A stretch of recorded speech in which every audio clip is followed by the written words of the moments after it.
Welcome back to Educator.com's English grammar course. This lesson is about how to use consistent tense, mood, and voice. Let's get started.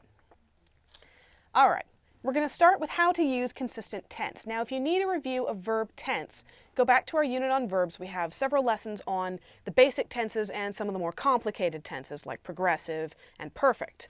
We're going to look specifically at how to tell what tense to use and how to make sure that your entire piece of writing is in the correct tense.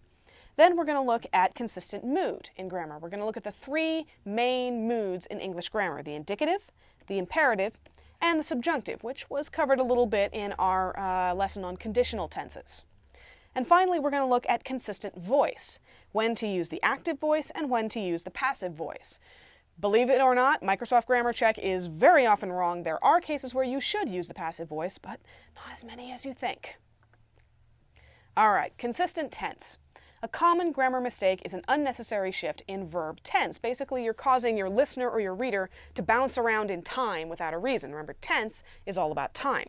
Now, this happens a lot of the time in speech because we get really involved in telling a story. And we shift from the past tense, where we're talking about what happened, to the present tense, so we've got that you are there effect. And it sounds really cool when we talk and looks really stupid when we write it down. Let's look at it. The storm intensified, and soon it starts raining so hard that I can't see more than a few feet in front of me. I had to stop, praying that no one will hit me from behind. Is anyone else getting a little nauseous from the time bouncing? Well, we're going to look at how to fix that. All right. First question, should this story be in the past tense? Obviously, we're describing an event that has already happened. Could we have this in the past tense? So we have the storm intensified, and soon it started. Remember on the last slide that was starts, raining so hard that I couldn't, instead of can't, see more than a few feet in front of me.